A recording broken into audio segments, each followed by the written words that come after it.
Hello and welcome to the local campaign and the Kitchener Centre debate. I'm your moderator, Dan Polishchuk. Tonight we have 5 candidates participating in our debate, and in alphabetical order by last name, they are Andrew Moraga, representing the NDP, Mike Morris, representing the Green Party of Canada, Ellen Poppenberg of the Animal Protection Party of Canada, Raj Saini, the incumbent from the Liberal Party of Canada, and Stephen Woodworth of the Conservative Party of Canada. Patrick Bernier is the 6th candidate, also running for the People's Party of Canada, but was unable to attend this evening's debate. Now, to start things off, candidates will have 2 minutes to deliver opening remarks. So with that in mind, we will start with Mr. Moraga. Hi, thank you. My name is Andrew Moraga, and I'm the federal candidate for the NDP in Kitchener Centre. My pronouns are he and they, and I'd like to take a moment to acknowledge that we are in the traditional lands of the Haudenosaunee, Anishinaabe, and Neutral peoples, and this is the Haldimand Tract that was promised to them. I think that any policies that we create have to be co-developed with the Indigenous, First Nations, Métis, and Inuit communities. I'm an environmental scientist, and I've been studying how do we have a more sustainable relationship with the environment for over a decade. And the more that I talk to people, the more that I realize that it's not just a climate crisis, it's also an affordability crisis. We have to make sure that people have the tools that they need to survive, that they have housing, that they have health care. Consecutive Liberal and Conservative governments have abandoned everyday people by not building the affordable housing that they need and not having the services that are required for them. Canadians deserve better, and I'll be a voice that you can trust in Ottawa. Thank you. Mr. Morris. Hi, my name is Mike Morris. I'm the candidate with the Green Party in Kitchener Centre. 10 years ago, I started Sustainable Waterloo Region for 2 reasons. One, because I was frustrated with a lack of action from political leaders on climate change. And 2, because I knew our community was ready to rally together and take a stand. Today, I remain frustrated with a lack of political action, not only in addressing a climate emergency that is leading to more frequent and more extreme weather events, from floods to fires to droughts, but also in growing concerns about the affordability of daily life, as wages in Kitchener Centre are among the lowest across the province, and in a health system that doesn't prioritize preventative care or mental wellness. The status quo isn't working. Far too many of our neighbors are on the financial brink, and home ownership is increasingly out of reach. And I know that you're worried too. Over the last 6 months, my team and I have knocked on over 35,000 doors, and I've heard it's time to make a different choice. It's time we move past the divisive politics of left versus right, and instead focus on securing a bright future for us and for our kids. As your Member of Parliament, I'd work hard for universal access to safe, dignified, and affordable housing, for following the science on real action on climate change, and an expansion of health services, particularly with a focus on mental health, in place of corporate tax loopholes and federal fossil fuel subsidies. And as a Green MP, I'd be doing politics differently, just as other Green representatives from BC to PEI to Guelph already are, putting community ahead of party and people ahead of politics. Thank you, Mr. Morris. Ms. Poppenberg. Yes, thank you. I want to thank you, first of all, for having us here and giving us this opportunity. And thank you, Andrew, for giving the acknowledgement, because I would have done it otherwise this time. I forgot yesterday. Anyway, I'm for the Animal Protection Party of Canada. I'm very much involved for a long time, all my life vegetarian. My parents were vegetarian. Been busy with giving the animals a voice, and there are a lot of laws that have to change and that all the other parties never really have addressed, except for the transport now has improved for the animals.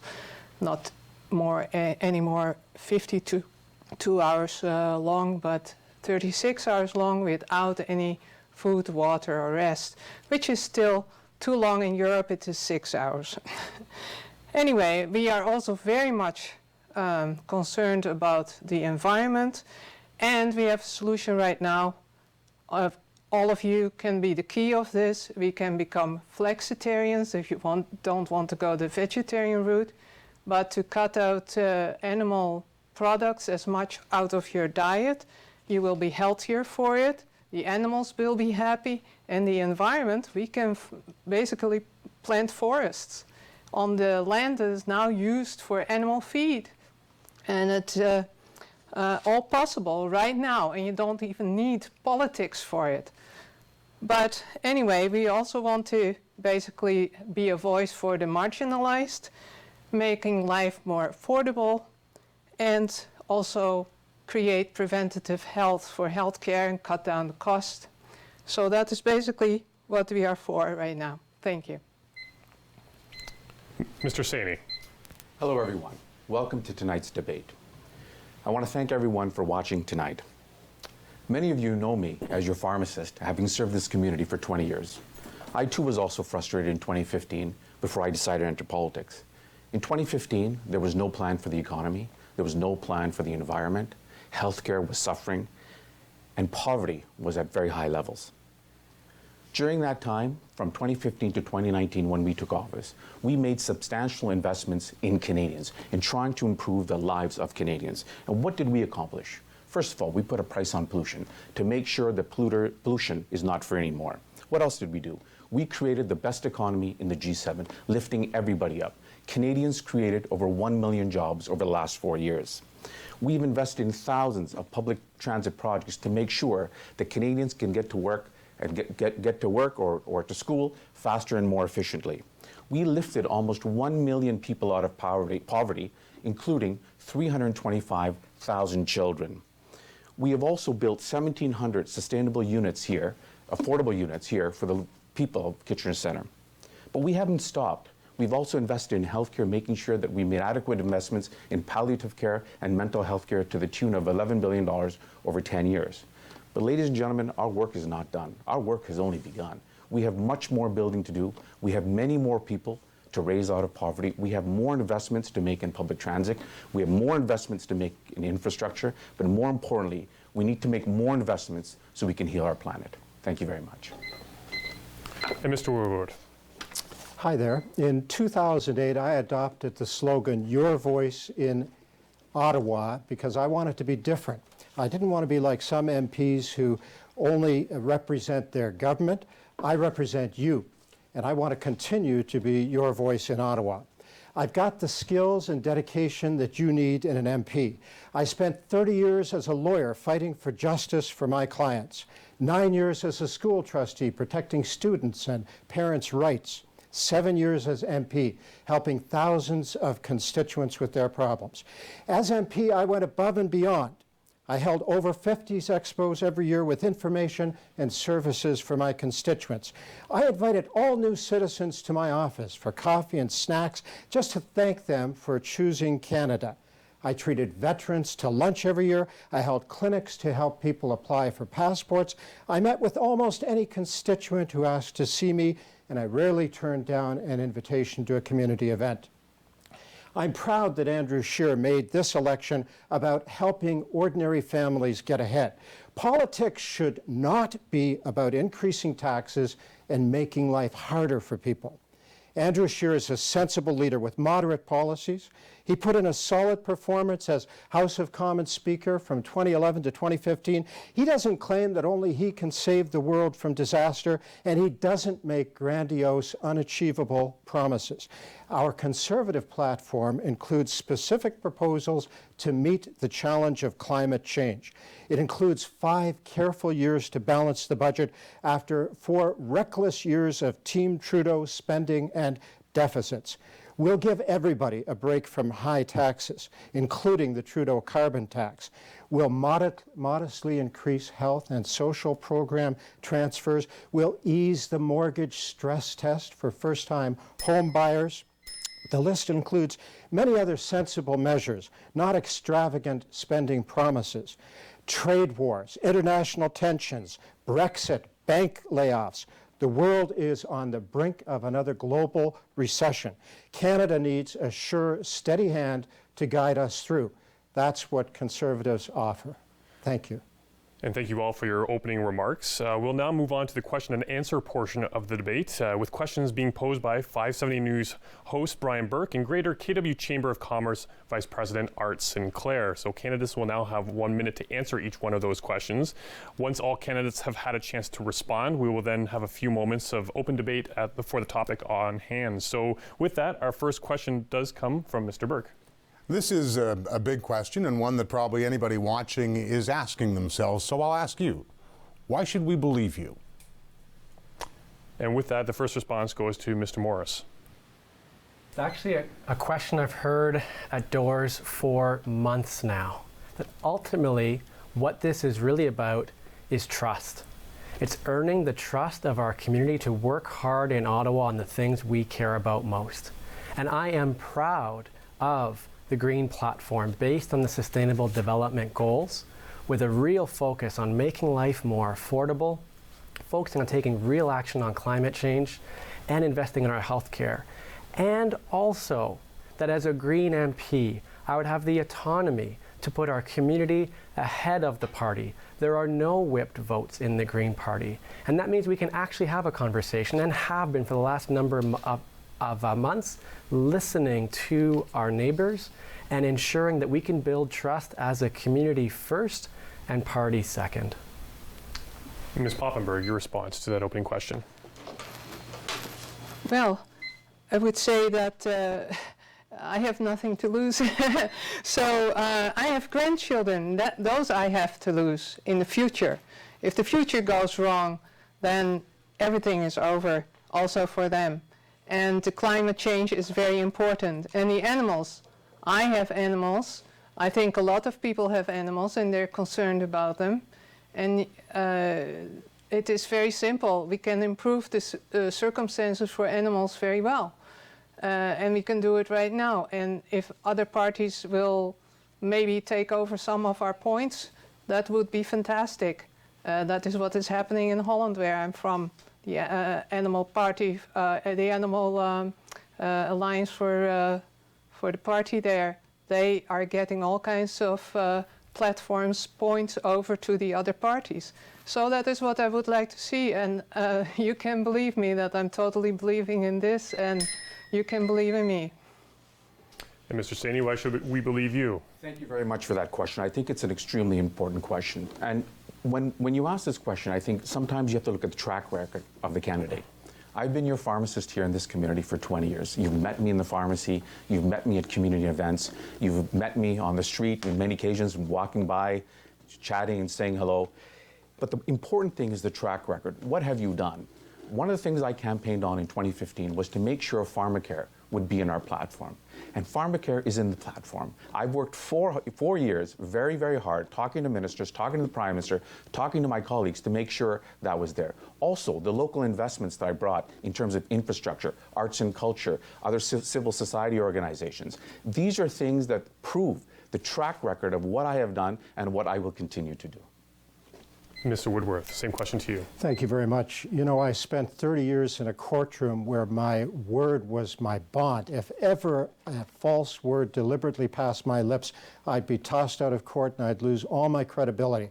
It's become second nature to me that I may make mistakes, I may say things that aren't correct because I don't know the answers, but I never let a false word deliberately pass my lips. And you know what? I understand why people are worried about this, because we have a prime minister who is not as advertised. He promised that he would be open and accountable, and he isn't. He promised that he would be honest and ethical, and he's demonstrated time and again that he's not.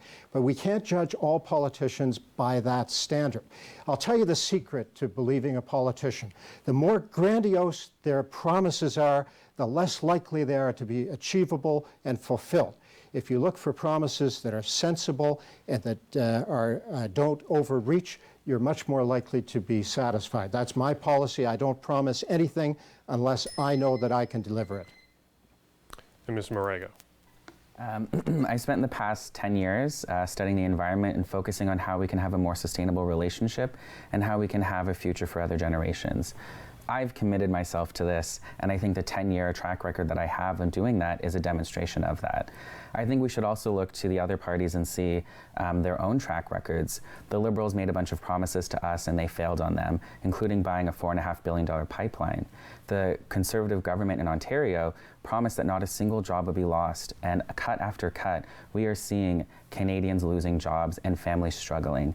And even with the Green Party, I really enjoy my colleague Mike Morris here, but the Parliamentary Budget Office has actually said that this platform is getting a failing grade because none of these promises are actually possible. So I think that we should look to parties' track record and look to what their candidates are saying to know if we can trust somebody or not. Canadians deserve better, and I will be a voice that you can trust in Kitchener Centre. Thank you. Mr. Saini, I want to provide an opportunity to you to kind of provide a response to the critique provided by Mr. Woodworth. Well, it's my name on the ballot. And I think that one of the things that our Prime Minister has done has always made himself available. He's gone to every single event. Mr. Scheer obviously picks and chooses the events he's going to go to. This Friday, tomorrow, there's going to be a climate march in Montreal. Mr. Scheer is not going to go. Ms. May, I understand, will be there. Mr. Trudeau definitely will be there. So I think that it's not just one aspect, but you have to look at the track record again of 4 years of what we have done and what we have accomplished. I'm very proud of our record. And with the Green Party of Canada trying to, as you said, trying to find that niche, how would you back that up with the track record of the Green Party here in Waterloo Region especially? Well, I want to pause to speak to the track record of the current government. We've actually seen an increase in the number of federal fossil fuel subsidies over the past 4 years, at a time when we were told that those were going to end, at a time when we know we need to be turning the corner on climate change and following the science. We continue to be building net new infrastructure that will only pay itself back if we allow them to continue for decades to come. On the point from my colleague on the Parliamentary Budget Officer, the Green Party was the first to have their budget of their platform reviewed by the Parliamentary Budget Officer in the previous election. I was glad to see it reviewed again this time around. And certainly, having that mix of the pragmatism along with the ambition is absolutely critical. I was thrilled actually to see the Parliamentary Budget Officer report come back for the budget, and that budget is fully costed. It's on the Green Party website, greenparty.ca, and so our community can see for themselves exactly how things will be paid for. And I'd be glad to have a conversation about it with folks. We do a meet and greet at our office every Thursday to talk about it more. Thank you. In a quick response there, Mr. Saini, 10 seconds So I before we want to move talk on. about the subsidies. We've eliminated 9 subsidies. The only 2 subsidies that are left now, one subsidies are for Indigenous reserves because they still use diesel. And the second subsidy is to use for heavy emitters to help them incentivize to bring down their emissions. Now, when we come to the Parliamentary Budget Officer, Mike is half right.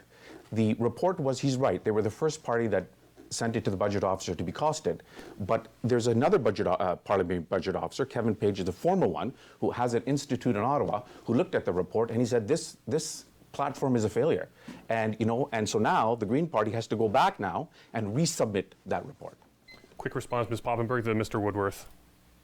Well, more on the broken promise from our Prime Minister before he was Prime Minister, that this would be at that time the last first past the post election. Well, here we are. So we're still at it, and that is enormously disappointing for me. I mean, in Holland, parties like us can actually be in Parliament. We have a whole bunch of them in Parliament, in the Senate, and even in the European Parliament. And we make a difference because people are voting and they believe in us because we know that they know that we are sincere about this all. Final response to you, Mr. Woodworth. This question was about honesty in politicians, and we've had a real-life example here tonight. How can Mr. Saini criticize Mr. Scheer for not going to events and say that Mr. Trudeau has gone to every single event, when in fact, within the last week, a major debate, the Monk debate on foreign policy, had to be canceled because Mr. Trudeau refused to attend? It's simply not true that Mr. Trudeau has gone to every single event. We do have to move on to another question here in our debate. So with that, we'll turn to Mr. Sinclair. Well, thank you for the segue, Mr. Woodworth, because my question is on international trade. As you're aware, in the last 10 years, international trade agreements, the agreement that the Harper government signed with Europe, and then the agreement that the Trudeau government signed with Asia Pacific Rim, and of course the outstanding USMC agreement, Canada-United States, The trade agenda has been very important, not only for government, for business as well. So my question is, where to next? Well, you're quite correct. Trade is a very important subject for Canadians because if people don't know it, I'm here to tell you that 20% of Canadian jobs depend upon export trade. It's vitally important that we maintain and expand our free trade areas. I was so proud to be part of the previous government because we negotiated free trade agreements with more jurisdictions around the world than any other government previously, and certainly any other government since. The Trudeau government hasn't been able to close the deals, not on the European trade deal, not on the Pacific trade deal. They just barely scraped through on NAFTA, got a lousy deal after letting the Mexicans steal the jump on us. So what we really need to do is go back to a more serious international policy. We need to regain the respect that Canada has lost over the 4 years just passed on the international stage.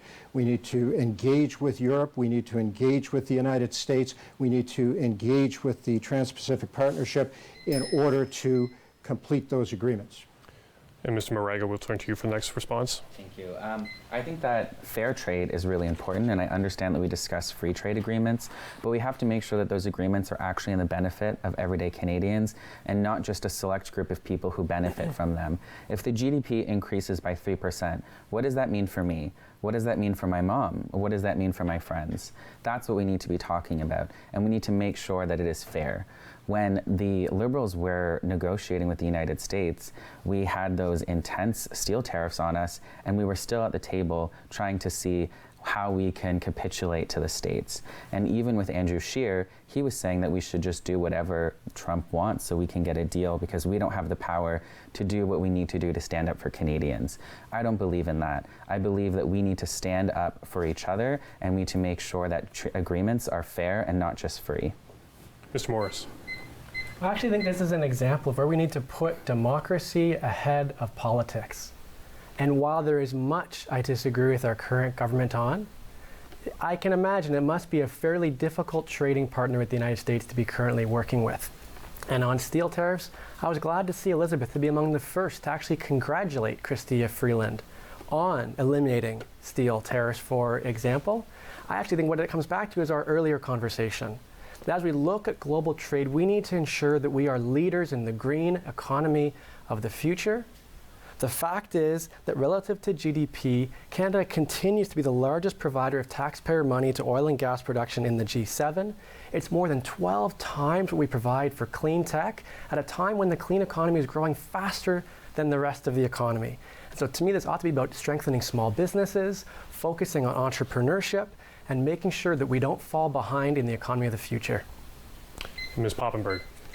Well, we're always talking about economy and growth, and basically it would be much better for a sustainable economy to have not just growth, but maybe sometimes no growth. And with the free trade, which is not always a fair trade agreement, our water might be in danger.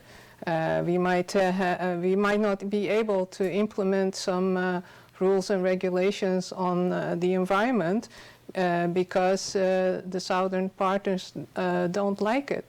And according to the free trade, we cannot do that. So that is all a bit tricky, and I am not that fond of that.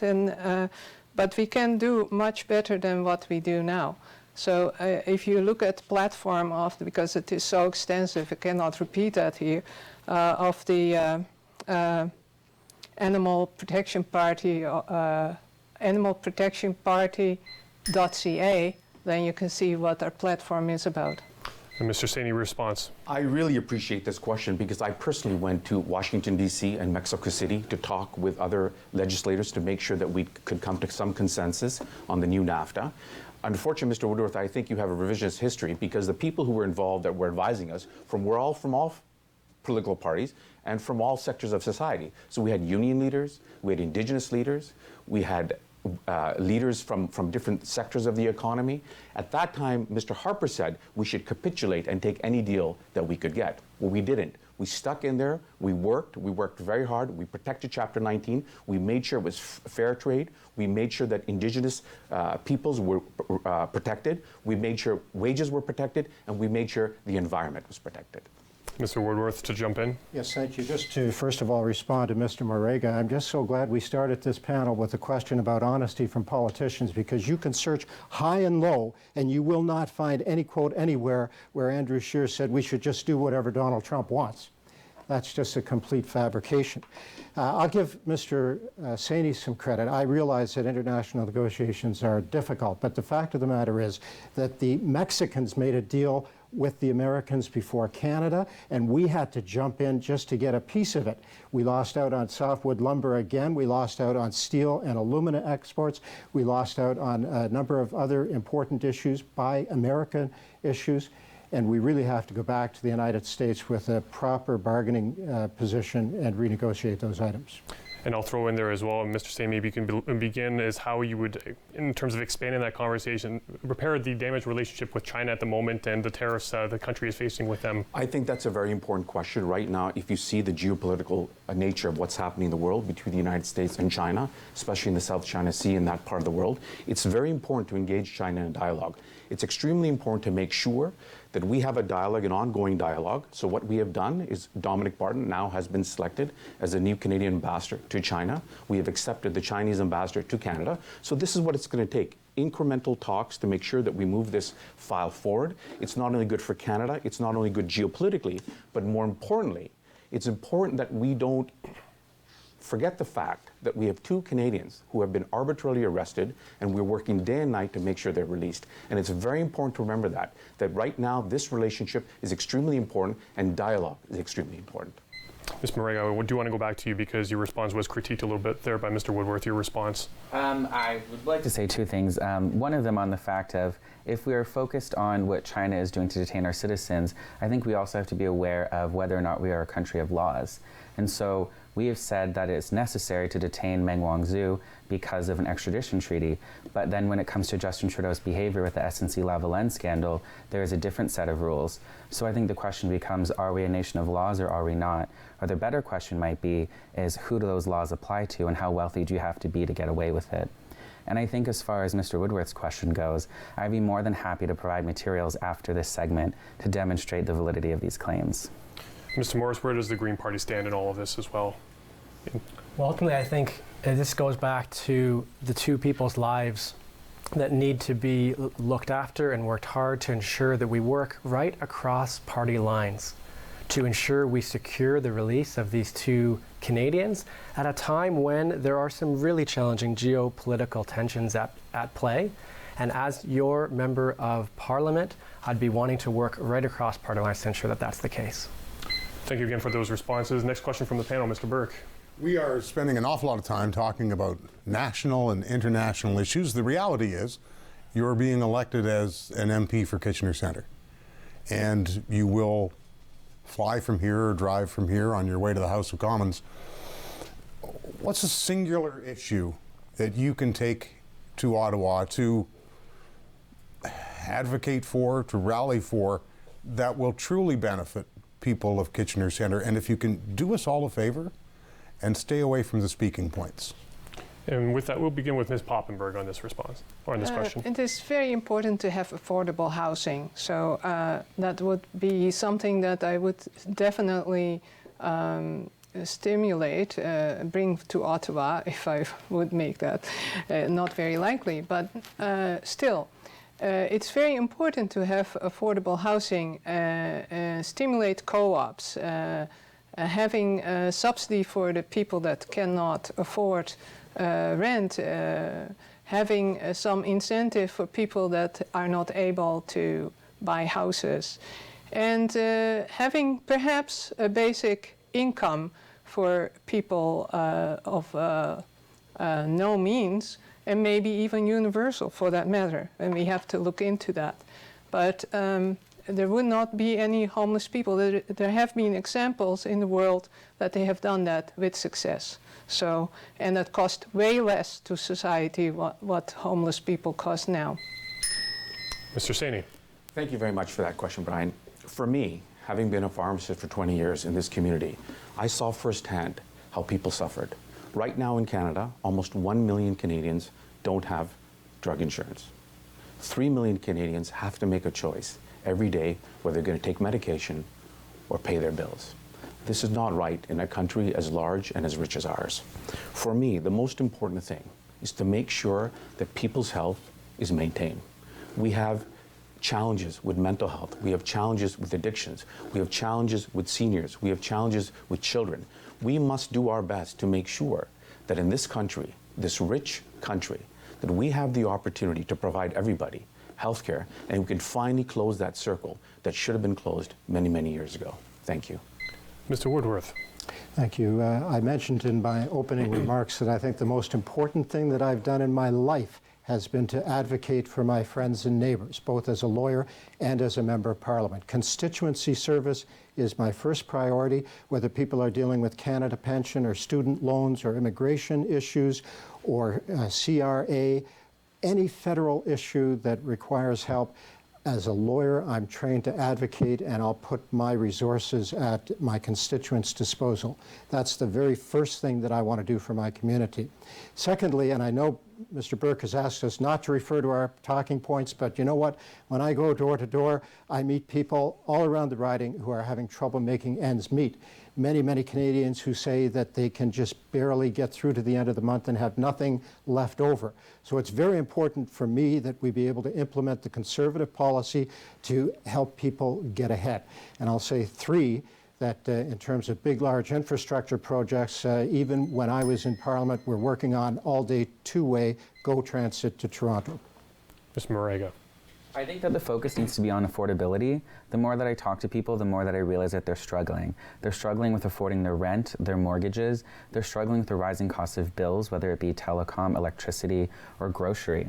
People are struggling because they can't afford things, and that needs to be the center of any policy that we create. We have to make sure that we have affordable, high-quality housing. We have to make sure that people have access to the prescriptions, medical care, vision, and everything that they need. Your oral care is a very good indicator of your overall health, and the fact that we don't cover it when it's as cheap as $850 million a year, I think that that is despicable. And I think that we need to do more to help people. It is our job to serve the public, and that's what I'm here to do, and to make sure that everybody can live a prosperous life. And Mr. Morris. Well, I hope we get a chance to talk more about healthcare, and in our community, mental health in particular, to the question of it's truly the number one priority we've heard every single day. This afternoon was another example. I spoke with a woman who said to me, Mike, she said, I've been on the supportive housing list for 12 years. And I just moved in. And I told her at the time, that's not right. We have to do better. Housing ought to be a human right. In our community, if you're on a minimum wage, you cannot afford a single 1 or 2 bedroom apartment at a time when house prices have gone up 50% in the last 4 years. And while we do have a national housing strategy, when it was reviewed by the parliamentary budget officer as well, it found that there was actually no net new funding here. We need real investment, real commitment to follow through on legislating housing as a protected human right, on rehabilitating new and existing units, on providing rent assistance, ultimately on ensuring that we have everyone in our community has access to safe, dignified, and affordable housing. Thank you for those responses. Mr. Sinclair, next question to you. Yes, I'm going to bring up an issue that we discussed in the Waterloo debate on Tuesday night, deficit reduction and debt. Simple question, what is your plans for reducing the deficit, and when can we expect your party to deliver a balanced budget to the Canadian taxpayer? Mr. Saini, first response to you. Thank you very much for that important question. One of the things that we learned when we took over government in 2015 is that you can't cut your way to prosperity. Right now we're seeing the Conservatives in Ontario trying to cut their way to prosperity by harming vulnerable people, whether they're autistic children. Today there was a report that there would be 10,000 less teachers over 4 years. Public health has been under attack, losing their funding by 30%. Daycare spaces have been reduced by 20%. I made the funding announcement for two-way all-day GO in 2017. The Ford government has not come forward yet with appropriate matching funding. So these are all things that have to be invested. We chose to invest in Canadians. We chose to make sure that we would bet on Canadians because we knew Canadians would do their job, and they did in droves. 1 million new jobs created, the best economy in the G7. We need to keep this going, ladies and gentlemen. We need progress and advancement. Thank you. To go back to that question, though, I will challenge that. What is the plan for the deficit reduction, though? And is there a timeline in place? As you know, right now, we are rolling out announcements every day. So right now, it would be premature to say that, but there will be a costing document at the end of that. Some of the parties have already presented their platform. Our platform is rolling out dynamically. Mr. Woodworth, your response. Of course, in 2015, the Liberals inherited a balanced budget, and the Parliamentary Budget Officer confirmed that. And in the last 4 years alone, they've accumulated $71 billion of debt. And do you know what the interest on that is? Every year, we are now paying an extra $2 billion or more just for interest on the debt that Justin Trudeau and Team Trudeau have borrowed in the last 4 years. So we definitely have to do something about it. We will, in fact, balance the budget over 5 years. We have 4 years of reckless spending to budget and balance over 5 years. It's not at all comparable to what Doug Ford is doing in Ontario, where he's had 15 years of reckless spending that he's got to try and balance. So what will we do? Well, $1.2 billion in corporate welfare will be cut off the table. And you know what? Let's tie this in with China, because Canada has committed $250 million to an Asian infrastructure bank, and we should take that off the table right away. Ms. Marega. We believe in moving to a decreasing GDP to debt ratio, and we will endeavor to balance the budget, but we won't do it on the backs of everyday Canadians and families. We have several plans for how we will pay for our big budget items to make everyday life better for Canadians. We will institute a 1% wealth tax on people who have fortunes over $20 million. Society has invested in these people to allow them to amass such wealth, and it's only fair that they should invest back in us. We also have a plan to end fossil fuel subsidies on day one of an NDP government, increasing our revenues by $3.3 billion, because we can put that money into better services for people. And we will also make sure that the tax system we are closing these loopholes so that it is fair and not abused by the wealthiest, and making sure that everyone pays their fair share of taxes so that we can all live a good life. Ms. Morris. I want to start by being clear that this is an important time to be investing in taking real action in climate change and renewing our social safety net, whether that's around healthcare and housing, and also to recognize we need to balance that level of ambition with a sense of pragmatism as well. And that's why the answer to the question for the Greens is in the fully costed platform. It was reviewed and submitted and posted online yesterday.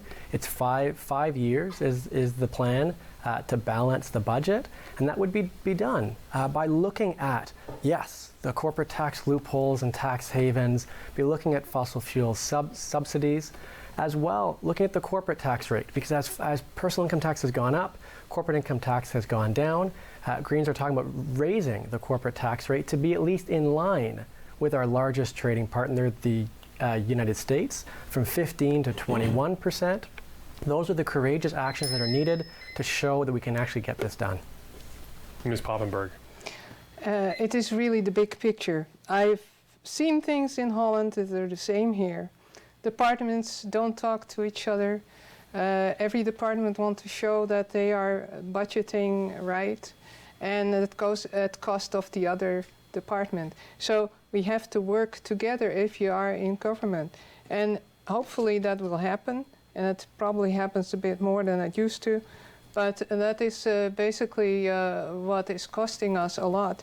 And then the fair taxes. We don't have fair taxes. And there's way too many taxes built on people that cannot afford it, while people that can, they don't get hit because there's so many loopholes, not to talk about corporate taxes. And I have to say something about preventative health, preventative healthcare. If you look at that, and I have to thank you for the food guide, because that is really great. If we can prevent that we get sick, then there's way less cost involved. Mr. Saini, you want to jump in there? Yeah, I just want to comment on what Mr. Woodward said. He, again, didn't tell you the full story. 75% of the debt Canadians, 75% of the debt right now was created by two prime ministers, Mr. Harper and Mr. Mulroney. When they left government in 2015, they barely balanced the budget. They did it by many different ways. And we're seeing the same ways they did it as we are seeing now in Queen's Park with the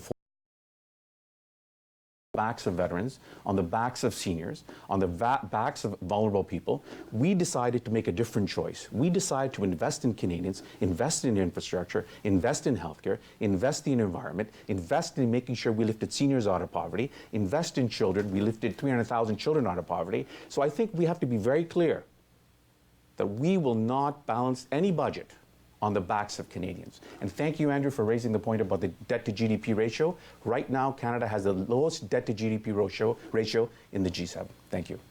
Mr. Woodworth, a chance to respond? Yes, the reality is I was there and I watched what the Harper government did. And what we did was to impose a 10% spending reduction on all departments across the board. That included CBC, that included defense, that included everyone.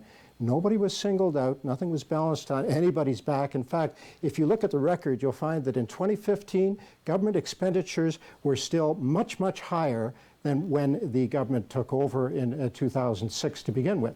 Things were still higher, in fact, than they were in 2011. So it's really a bit of a myth to talk about balancing on the backs of anyone. Mr. Saini and then Ms. Poppenberg. I'll just say, Mr. Harper right now holds the record of having 2 recessions under his prime ministership. That's all I want to say. Ms. Poppenberg. And to say all the departments have to be basically budgeting the same and no one gets an exception, that is short-sighted, because you have to not do a machete method of saying, okay, we all don't spend, because some might have to spend more to alleviate another department that can take the benefit of it and that can make an enormous difference and has an enormous impact. And right now, that big picture and that big insight is just not there, and it is enormously disappointing to me. Thank you for those responses once again. Mr. Burke, next question to you. Can we talk a little bit more about taxes, because it's come up a couple of times, and we have at least 2 major parties throwing out the concept of tax reform. Can we talk about each of your party's position on our tax system and tax reform? Ms. Moraga, we start with you. Of course. So again, we believe that there should be a 1% tax on the wealthiest among us who have fortunes over $20 million. We've invested in them. It's time they invest back in us. We believe in increasing the corporate tax rate from 15% back to 18%, what it was in 2009, 2010. We also believe in making sure that tax loopholes are closed. The CRA goes after people for forgetting $5 or $10, but where is all of the justice for the people who were leaked in the Panama Papers, for people who are hiding their money offshore? If you're going to be doing offshore transactions, you have to be able to justify why you need to do it, and it's not just a tax haven, so you can avoid paying what is your fair share to Canada and to Canadians. And we don't need to keep having our taxes be on the backs of everyday Canadians. What we need to do is move from a triangle shape in society where there are some rich at the top and everyone else at the bottom, to a diamond where most people are somewhere in the middle and they're doing well. In that case, we don't have to raise taxes. By increasing the revenue base, we can make sure that there's enough to pay for all the programs that will make everyday Canadians' lives better. Your thoughts, Mr. Morris? Absolutely. These are all interconnected. Some of the inequality that Andrew is speaking to, of course, is prevalent in our community across the country. It's the top 20% that own 70% of the wealth in our country.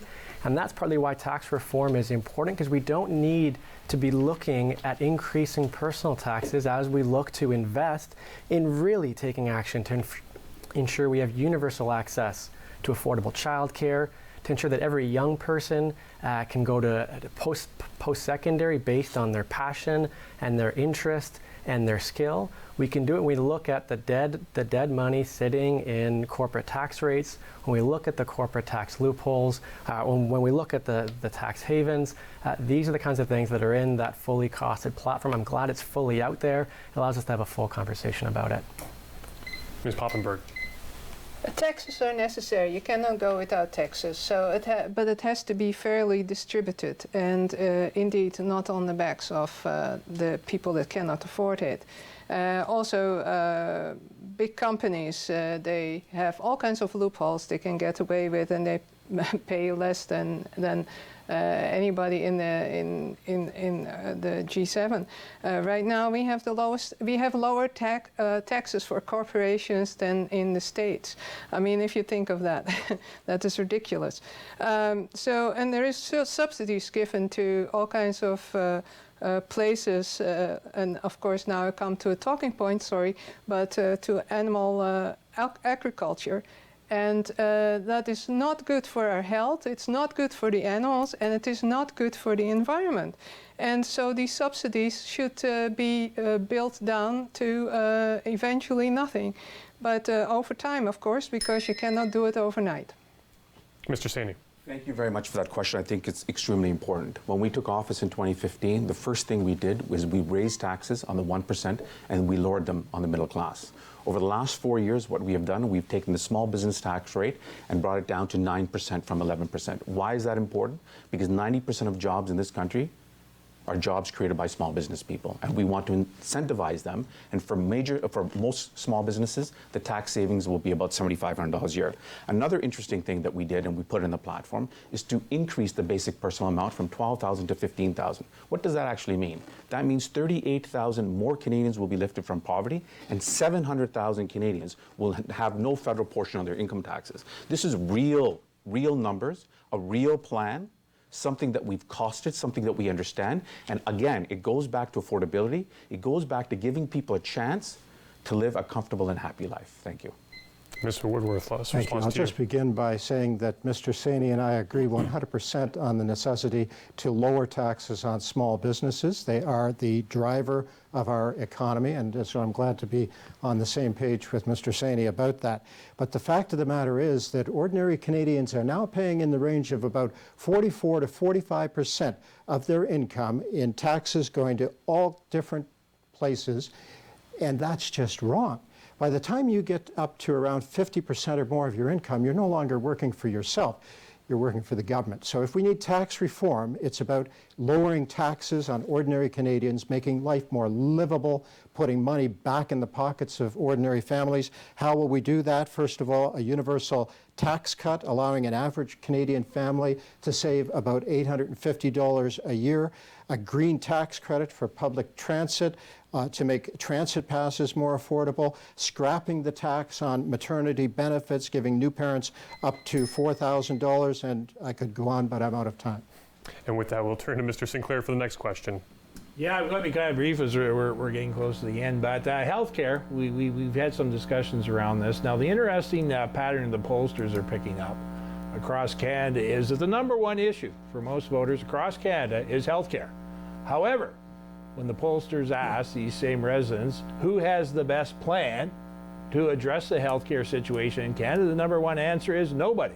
I think the United Farmers of Ontario and the Rhinoceros Party are polling about the same as the major parties. So, following up on Mr. Burke's original question, why do Canadians not trust the plans of the major parties to deal with the healthcare situation across Canada? And first answer from Mr. Morris. Yeah, thanks, Art, for following up on this. My sense is it's because we've been let down. Across our community, the number of people who are sharing, whether it's related to the aging population and the need to invest, whether it's related to mental health, and how we need to invest more proactively in the mental health of our neighbors. It's 1 in 5 Canadians, not just over the course of their lifetime, every year will work through a mental health challenge and the various ripple effects that leads on family and friends. It's needing to be more proactive and preventative with our health care and to have truly universal health care. That's why Greens are strongly supportive of pharmacare, strongly supportive of making sure we don't have Canadians, 1 million, who are giving up food or heat to pay for prescription drugs. As we need to reinstill our neighbors' trust and invest and expand in both mental health and in taking real action to invest in our health care. Ms. Poppenberg. Well, healthcare is very important. I'm glad that I don't live in the United States because I have 2 new hips, and I certainly would not have been able to do that without having severe consequences or just having hobbled on in enormous pain and not being able to walk. So I'm very very grateful for Tommy Douglas, who started it, of the NDP CCF at the time. And of course, that it became all federally because of Dievenbaker. And it is not enough, though. We don't have dental covered. We don't have physio covered, only maybe a first time. We don't have eye exams covered. Well, the elderly, maybe, or diabetic like me, who is actually much improved because of whole food, plant-based lifestyle in the last 3 years, in my 24 years of having it. And it is preventable. You don't have to get sick, and that can lower cost of healthcare. Mr. Saini? Thank you very much for that question. The first budget 2016, the first thing we did when we signed the health accords with the provinces is we put an extra $5 billion give an extra $5 billion to provinces for mental health and $6 billion for palliative care. We have a track record on healthcare. What we have decided to do now is to invest a further $6 billion because we know 5 million Canadians don't have access to primary care physicians. Now, I respect all my colleagues here, but all I'm hearing is talking points. I'm not hearing about a plan. I've not heard anybody say anything about a plan, what they're investing, or how they're going to invest it. We're the only ones who are saying that we have a plan. $6 billion to help Canadians, 5 million Canadians who don't have a primary care physician, making sure that the 3 million Canadians who have to choose between drugs or food will not have to make that choice anymore. The 1 million Canadians that don't have prescription drug coverage, that we support them. So, I mean, this is what we need to do. And if Canadians are losing trust, and I know why they're losing trust specifically in Ontario, because the Ford Conservatives keep cutting everything. They cut public health, they're cutting access to autistic children. If I live, well, living in Ontario, I've lost confidence in the provincial government when it comes to healthcare. Thank you. Mr. Woodworth. Thank you. I'm so glad that Mr. Saini invited me to tell you about our plan, because that's exactly what I want to do. First of all, since 2006, under the former Conservative government, we have been increasing the transfers that the federal government, the government of Canada, gives to the provinces every year by 3%. That's above the rate of inflation, so that actually the money that's going from the government of Canada under a Conservative government to the provinces for health care has been going up at a faster rate than the rate of inflation, leaving more money available to the provinces. Now, of course, we can't necessarily tell the provinces what to do with that money, but why don't we offer some strategic money to them with conditions attached? That we actually tell them we're going to give them $1.5 billion to invest in MRIs and CT scanners, because the lack of that equipment just gums up the whole system, and wouldn't that just speed things up and make life easier for Canadians? A brilliant idea. That's exactly our plan. Thank you. Mr. Moraga. Our healthcare system is underfunded and overworked. Liberal governments promised for I think 2 decades now, since the late 1990s, to provide us with free prescriptions at the point of service. Yet here we are in 2019, and it's just entering their platform. Conservatives, we see that every time they come to government, they cut healthcare, they cut services, and they move it towards privatization. Why do people not trust them? It's not a surprise, because they've seen what they do. And even with the Green Party, as much as I enjoy my colleague Mike Morris, their plan has been costed by the Parliamentary Budget Officer, and it's not possible. It gets a failing grade. So how are people supposed to trust their politicians when they see so many examples of how it doesn't work? As the NDP, we brought in healthcare, and we are ready to finish that fight of making sure that you're covered from the tips of your toes to the tops of your head, from the beginning of your life to your end, because we all work hard and we all deserve a prosperous and enjoyable life. Thank you. Sorry, Mr. Saini, I know you want to get a response, but we are very short on time, and we do want to provide all our candidates again with their closing remarks, which we will do at this point in time. So with the conclusion of the question and answer portion, each candidate will have 1 minute to provide their closing statements. And with that, we will begin with Mr. Woodworth. Thank you very much. Now, you've all heard about Liberal leader Trudeau's unethical behavior, poor decision-making, and broken promises. Tonight, you've also heard many, many extravagant, unachievable promises from the other parties. And I just hope you don't think that all politicians are like that. We can meet the challenges of climate change without increasing taxes or throwing anyone out of work. We can improve health and social programs without massive deficits forever. And we can expect ethical conduct, rule of law, and realistic policies from our leaders. I hope listening tonight to the sensible Conservative platform of helping ordinary Canadian families, get ahead, makes you realize that some politicians are different. I have the skills and dedication that you need in an MP, and I promise to be your voice in Ottawa. On October 21st, please vote Stephen Woodworth. Thank you. Mr. Saini. Thank you, everyone, for joining us tonight.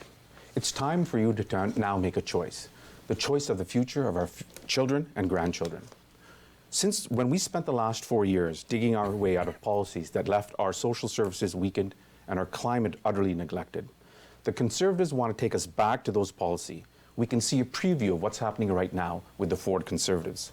The Liberal Party has an ambitious and realistic plan to tackle climate change, invest in the jobs of tomorrow, and make sure that the most vulnerable in our society are not left behind. We have shown that we can deliver on our promises with the Canada Child Benefit that has lifted 300,000 children out of poverty. Canada's first ever national housing strategy that has created 1,700 affordable housing units right here in Kitchener Centre. We put a price on pollution to make sure that it is not free to pollute anymore. These are the things that we need to build on. We need to go forward and make sure that we keep our progressive, advanced politics going forward. Not incrementalism, not small little things, but ambition. I need your help on October 21st. Choose Ford, choose Raj Saini. Thank you. Ms. Poppenberg. Well, I can only say that we have the key to change ourselves. And maybe Mr. Woodworth says that we don't have realistic ideas, but we are very pragmatic of the Animal Protection Party of Canada, because the key is right in all of your hands. You can change your lifestyle. You can make that the environment gets way less taxed like it is now. And we can also help the animals. The animal laws are awful. They're not good enough. And we have to go to our MP, whomever it is, to ask for change. And with that, I would say also balanced budgets are a noble thing. We can do it, but it is too late for the environment, and we have to spend energy and money into that. Mr. Morris. I wanted to close by coming back to the question that Brian asked earlier around trust. I think ultimately that's what this comes down to, and that's why it's so important. That's why I'm committed to doing politics differently. It starts with showing up and listening to what our community is looking for first and foremost, not making grandiose promises, but working hard on what we collectively care about and bringing that to Ottawa. It comes back to working across party lines, not playing political games on climate when we talk about a carbon tax where we still buy a pipeline the very next day, or on electoral reform and ensuring we follow through on building trust in our neighbors that every vote ought to count. Ultimately, for me, this is about putting people ahead of all the politics and representing our community well in Ottawa. Ms. Moraga. The climate crisis is real, and it's a huge problem. And I think something we have to remember is any policy needs to center on people. And that includes tenets of social and economic justice to make sure that no Canadian is left behind. What is the point in saving the world if only a select few can actually enjoy it? We have to make sure that it's accessible to all. And I understand why people feel distrust among politicians. I do as well. I never saw myself as it, but I was drawn into the fray by the lack of action. As a scientist, I couldn't just sit on the sidelines anymore and be muzzled and ignored. There is a real problem, and we need to do something about it. Beyond that, voting is so important, and I'd like to add to people that democracy starts at the ballot box, but it doesn't end there. Your vote matters regardless of who you choose. Whether you live in a blue, orange, or red riding, it matters that you show up because that demographic information gets released, and if we can increase voter turnout in different demographics, we can ensure that we have policy planks for those groups, like young people, and then it doesn't become such a difficult choice between which party we should choose, because they will all be in it for us. And I'm in it for you, and I'm looking forward to being your voice in Ottawa this October. Thank you. And thank you again to all the candidates and the panelists for participating in tonight's debate, and for you for tuning in at home. Make sure to vote on October the 21st and tune into Rogers TV on that evening for live results. On behalf of the entire Rogers team, I'm Dan Polishchuk. Thank you and good night.